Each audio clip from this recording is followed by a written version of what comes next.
Já vás zdravím, já jsem Kateřina Borecká a vítám vás u našeho prvního komorního podcastu. Mám tady hosta, ředitele Vladimíra Šulce. Dobrý den. Dobrý den, Katko. A my si budeme dneska povídat o naší žhavé novince P40P ve čtvrtce. A chci začít první otázkou. Proč začínáme u Ečka? Proč nezačínáme Bčkem? Začínáme prostředě. No. Ne, to je taková naše tradice. My už u celé řady jiných projektů, třeba MiGu 21, Focke-Wulf 190 nebo dokonce i u Mustangu, jsme začali tak nějak v prostředku nebo dokonce od konce. Tradičně začínáme tím nejzajímavějším typem, který se v té rodině najde, a takhle to bude u P40. A budeme pokračovat dál dalšíma písmenkama? Budou tam další písmenka, ano. Budeme pokračovat.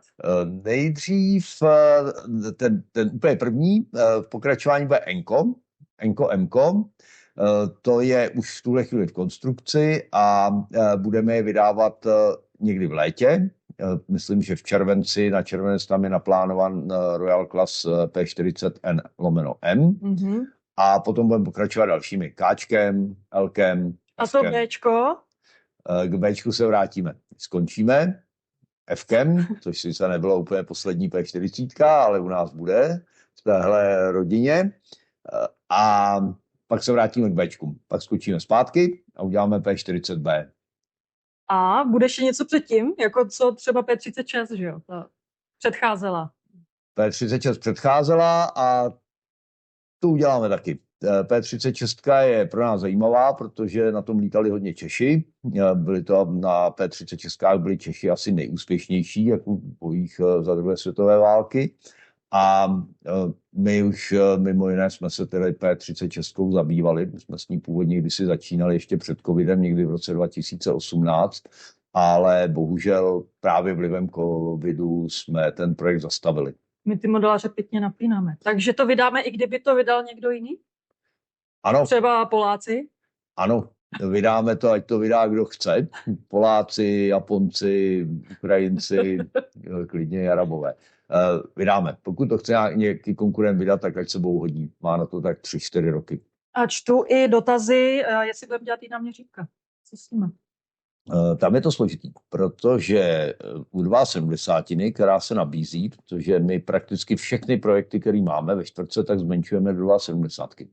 Ale tady existuje velmi pěkná stavebnice nebo série stavebnic od Special Hobby, od našich kolegů. Viděla jsem, mají pěkný 2,30.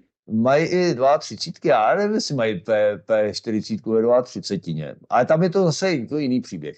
Tam je to už víc o nás, protože my s 2,30 teď začínáme, nebo se k ním vracíme.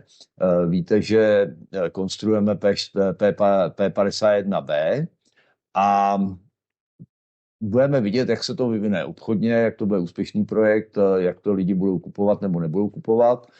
Určitě druhý projekt v rámci 2,30 řady nebude P40. Pokud jako budeme pokračovat, tak nebudeme pokračovat rovnou s P40.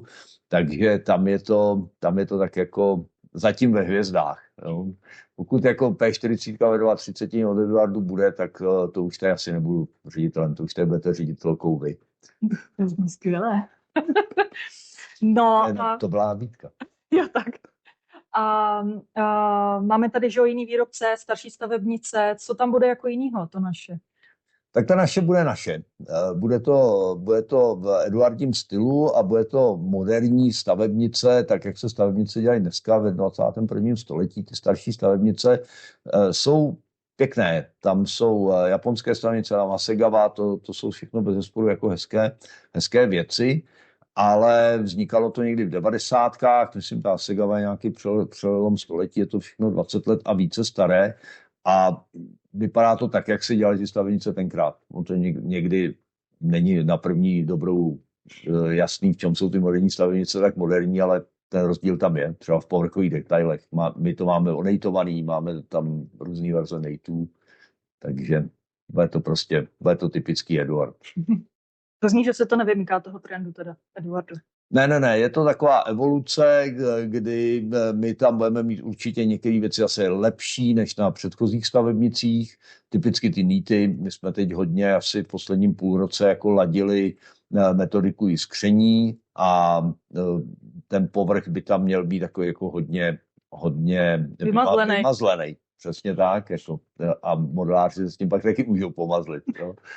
Tak oni většinou naskladňujou, ne? Co? No, takhle naskladňovat, pořád tady máme aktivní stavitele, že jo, a vyvíjejí se tady jako nový progresivní metody barvení a já si myslím, že je to hodně o tom, že my jdeme, že ty trendy toho, jak modeláři staví a jak výrobci vyrábí, tak jako to jde jako hodně spolu, že se to jako doplňuje a jedno jak si podporuje druhý, takže v tom je ta modernost toho přístupu. Dobře. A co nás čeká, to vydávací schéma? Čím začneme teda? To už jsme zmínili, že Royal Classem. Začínáme Royal Classem, to je formálně únorová novinka, byť to je to ovlivněný tím, že to jde do předprodeje.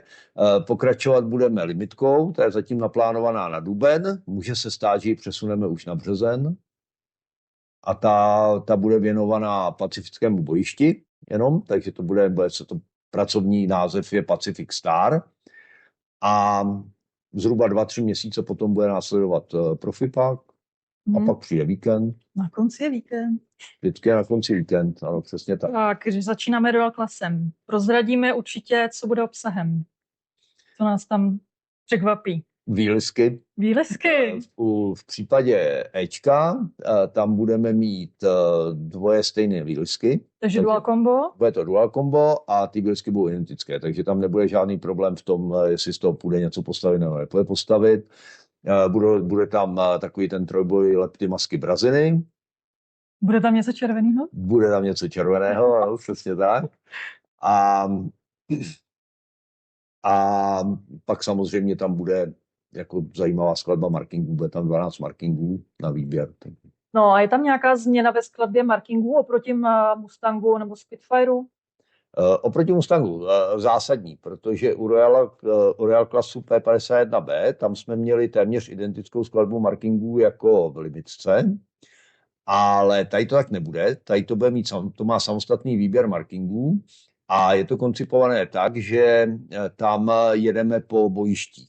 Tedy dalo by se říct, že co bojiště nebo letectvo, tak to je jeden marking a jedeme to kus po kuse, takže jsou tam stroje z Afriky, z východní fronty, je tam sovětský stroj z východní fronty, je tam zastoupená Austrálie, je tam Nová Guinea, Aljaška, je tam Čína, je tam Barma, takže je to takový průřez všema operačníma oblastma, kde se P40 Ečka vyskytovala. To zní skoro jako s P40 kolem světa za 80 dní. Ano, to stihneme. Teď v pátek začíná předprodej a trvá zhruba 12 dní, není to moc krátký čas na to, by si to objednali. Je to relativně krátký čas, ale je to zažité schéma, podle kterého jsme jeli předchozí předprodeje, takže pojede to jeden víkend, je celý týden a další víkend, po dalším víkendu to skončí. Kdy se dočkají? Dočkají se na začátku ledna. Ideálně, pokud všechno půjde dobře, tak bychom chtěli začít s expedicí internetovým zákazníkům 10. ledna a skončíme 15., kdy začne expedice pro obchodníky a distributory. A u nás už si to nekoupí? Patrně ne. Takže kdo zaváhá nelepí. Kdo zaváhá nelepí. A bude to tak, že my ty objednávky z e-shopu si shromáždíme za těch 12 dnů. Paralelně budeme dávat dohromady předobjednávky obchodníků a distributorů a z toho celkového čísla, to může být třeba 5647 To by se nám moc líbilo, že jo? To by se nám velmi líbilo. Tak to číslo zaokrouhlíme na celé tisícovky nahoru, takže uděláme edici 6000 kusů a to budeme prodávat. Takže nám tady na konci zbyde třeba 250 krabic a bude záležet, jestli si je veme nějaký obchodník, anebo jestli je potom budeme vozit třeba na výstavy. Takže malá šance ještě od nás koupit tam bude, ale poměrně malá a nejistá. No. Cílem je, aby ty Royal Classy zmizely poměrně rychle a zhruba po 2 měsících je nahradíme v prodeji limitkou. Jasně. A když to tak shrnu, celý ten náš projekt, tu sérii, netrvá to celý nějak jako dlouho? Kdy jsme vůbec začali s konstrukcí? My jsme začali se sběrem dat a skenováním skutečných letadel jsme začali loni v létě a s konstrukcí jsme začali loni v listopadu. Takže vzhledem k tomu, že teď máme letos listopad a máme v podstatě hotové všechny formy a jsme připraveni k výrobě, tak nám celý ten projekt zabral rok. To je na nás dobrý.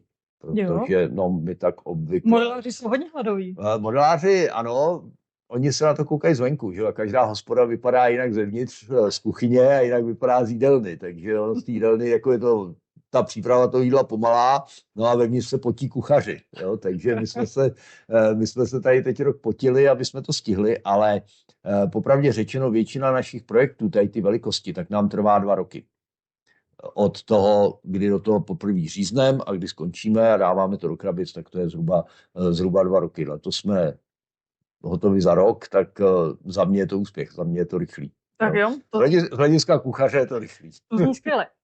A myslím, že z mého pohledu jsme si řekli všechno s panem ředitelem a na příští video se můžete těšit na Standu Rachmana, našeho šéf-konstruktéra. A to je asi všechno. Čau. Čau.